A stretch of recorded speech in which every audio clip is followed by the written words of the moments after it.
Hi everybody. In this slideshow, I want to talk a little bit more about LD50 and a few experiments that we did using seed germination. And I want to look at some of those results and think about graph interpreting. Okay, so we're going to look at a couple of different things. So last year when we were actually in school, the APES class actually studied the effect of salt concentrations on mung bean germination. So mung beans are little beans. They're found often in Chinese cuisine, for instance. And they tend to work really well with this experiment because they germinate within a few days. Okay, so what we did was we actually did this a little bit more in the winter, and that winter there was actually snow. So we were thinking about, well, what's the effect of all this salt that's put on the roads as a de-icer? So we compared sodium chloride, which is rock salt or sort of the normal de-icer, and we compared that to magnesium chloride, which is an alternative that often, like if you look on the bag, it's presented as a more ecologically friendly alternative. So we wanted to see what the effect of those concentrations were on mung bean germination. Okay, and then this year I thought, all right, well, I need a lab for our online classes. So over spring break, as one does, I decided to do an experiment with what I had handy, and I just happened to have some mung beans. And I thought, well, this year there's been no snow, but we did, when we were talking about our water unit, we talked about the use of gray water, like to water gardens. So remember, gray water is like your water left over from washing the dishes. So I thought, let's look at the effect of liquid dish detergent on mung bean germination. So those are the three things we're going to think about as we go through this slideshow. Okay, so before we get to that, just a quick note on concentration. So we said that we're going to compare the effects at different concentrations. So we have two different things we need to think about. For our salt, salt's a solid, so it's crystal. We're going to add that to a liquid, all right? And our concentration is going to be as a percent. So a concentration is just anytime you add an amount to a volume, okay? And in this case, whenever you see an amount added to liquid as in water, you're going to use grams per milliliters as your percent. So remember, percent is per 100, okay? And since it's a weight per volume, we usually designate this as percent and then weight per volume. So an example of this is, let's say we added 5 grams, and then we brought the total volume to 100 mils by adding water. Okay, so that's an important point. Note here, the 100 mils is total volume. So when you do percents, the percent is always the part compared to the whole. So in this case, we're bringing it up to a total of 100 mils. Okay, you're not adding 100 mils water. You see that distinction? Sometimes it's not that big of a difference. Depends how much you add. But anyway, so we're adding 5 grams, bringing it up to 100 mils. That gives you a 5% solution. 5 grams per 100 mils, 5%. All right. You can also think about this just as you would any other percent. If it's grams per mil, let's say you added 1 gram and you brought it up to 20 mils. So 1 gram over 20 times 100, that's the way you would do any percent. You will note you also get 5%. Okay, I also tend to think about this as ratios. For some reason, I understand ratios. So a 1 to 20 equals an X to 100, if you like to think about it that way. So there's a variety of ways.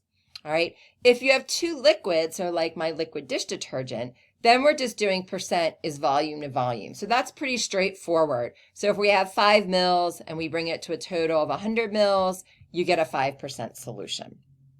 Okay, and then I have this note here about you're always comparing it to the total volume. Okay.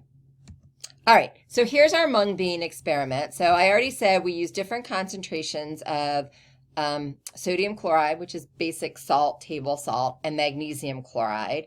And as I said, mung beans are really easy to germinate. So we just counted some out. So I started with 10. When you design your own experiment, use easy numbers.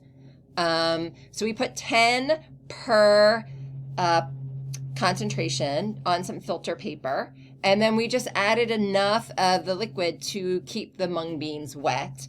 And then after 3 days, we looked and saw how many were germinated. Okay. And so if we look at our first result, so this is actually the number that are not germinated. So these are the ones that did not sprout, basically. Okay. Versus percent sodium chloride. So here on x-axis is our sodium chloride. So that's our independent variable. And we're measuring the germination. So that's our dependent variable. Okay. And you can kind of see maybe what you would expect, that as we increase the percent of sodium chloride, we're increasing how lethal that sodium chloride is. So what we want to do is figure out our LD50. So do you remember LD50? LD50 is the percent at this case, so the concentration at which 50% of your population survive, or 50% are lethal. Look at it either way, okay? The other thing, note where this arrow is. Do you remember what this is called?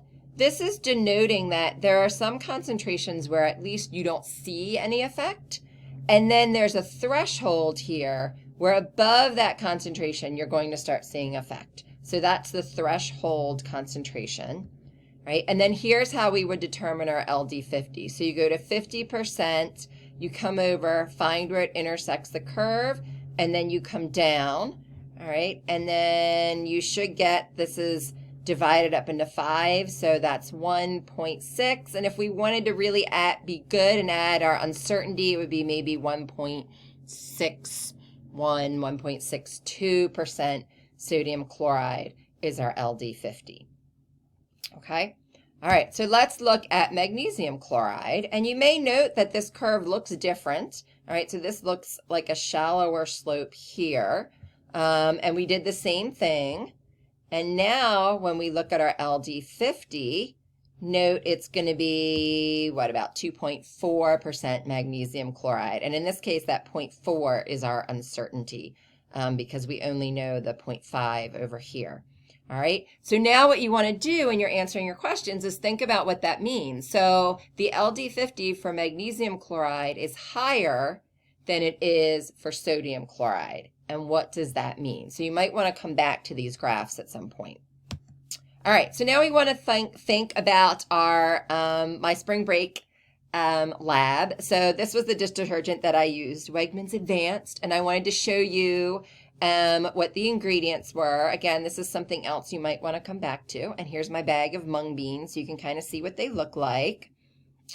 All right, and here, so when we did the salt experiments and I had concentrations from 1 to 5%, that was because I had done them for a few years and I kind of knew which concentrations were going to give me the range that I wanted. Here, I've never done this experiment before, so I have no idea what kind of numbers we're going to see, and I want to make sure I see some effect.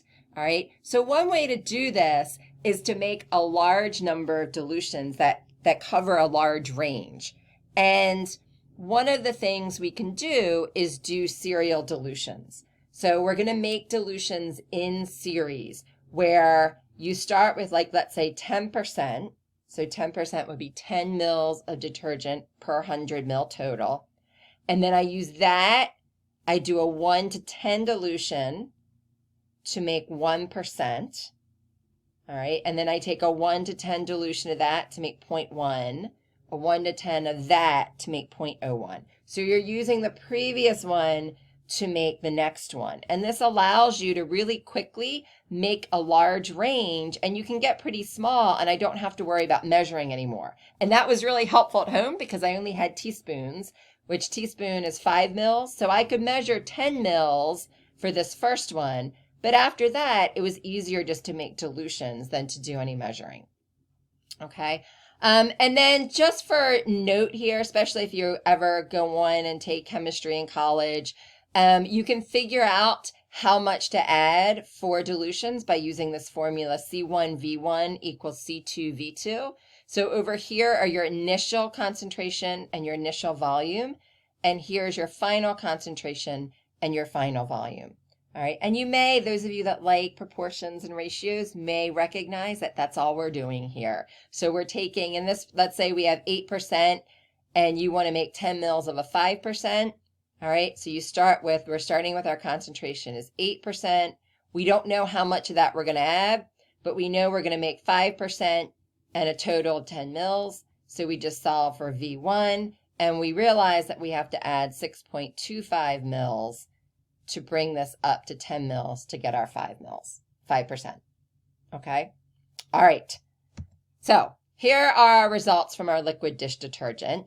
And one of the things that you might notice is it's kind of a little clogged in here, because remember those serial dilutions meant that I had a lot of really low concentrations, and each of these concentration is an order of magnitude higher. So we were increasing by 10 times. So it makes our graph kind of difficult to see what's going on in this range over here. So one thing you might think about when you have a large range is, how can I graph that more easily? And one way to do that is to use a graph that looks like this, which is a little strange. So look at our x-axis. So we have 0.001, 0.1, 0.1, 1, and 10. Those aren't even.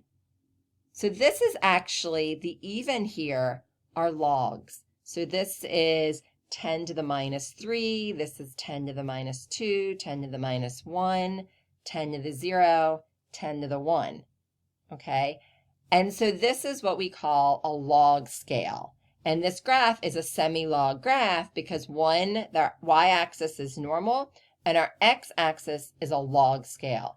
And this, in effect, is taking the log of our numbers for us by scaling it. And you can even see in between, so 0.1 to 1, this would be 0.2, 0.3, 0.4, 0.5. When we go up here, this is going to be 1, 2, 3, 4, 5. By the spacing of these numbers, it has the effect as if you had taken the log. All right, and notice what it does is it makes this a lot easier to see. We can now see exactly what's going on, and it makes it easier for us to figure out our LD50. All right, and as I said, if this is 1, this next line here is going to be 2. So our LD50 is going to be a little less than 2, maybe 1.8% or so. Okay, I hope that makes sense. All right, and we've actually seen log graphs before. This goes back to our survivorship curves, but notice this y-axis, 1, 10, 100, 1,000. That's a log scale. So sometimes we use log scales to help us represent the data better, and you can really see the differences between these three types of survivorship, okay? The other thing that log scales are good for is they help us kind of do a little mathematical trick. So you may notice, hopefully right away, you look at this curve and you say, exponential, that's a J-shaped curve, all right? And this particular curve is showing a 50% increase. I can do another exponential graph that shows a 100% increase. So this is exponential. And if I graph those together, let's say I wanted to compare them, all right, we kind of lose what's happening with this blue line, okay? So one thing we might want to do is use a semi-log graph. So if we log our y scale, the mathematical trick is that it takes an exponential relationship and it makes it linear. And linear lines or straight lines are sometimes easier for us to deal with. We can figure out the slope, we can come up with intercepts, and look how much easier it is to compare these two. We can see pretty easily how these slopes vary, and we can see our two different rates of increase. Okay, so an exponential graph on a log scale gives you a straight line. And you may have seen this recently when we're looking at coronavirus cases. So here are our two exponential curves, and this was from March 19th. So if we want to compare Italy and the US, well, the US starts a little bit later, so it's kind of hard to really see what's going on. We can see they're increasing, but we can't compare them very well. So a lot of data has actually been shown plotted on a logarithmic scale. Here we go, 1, 10, 100, 1,000, 10,000. There's our logs. And now note, here the US, we see this straight line. So that's indicating, at least up through March 19th, it was exponential. Italy is starting to change. So that rate of increase is starting to decrease. And you can now see that the US has a steeper slope than Italy. All right, and so there's our results. That's from the New York Times. Have a good day.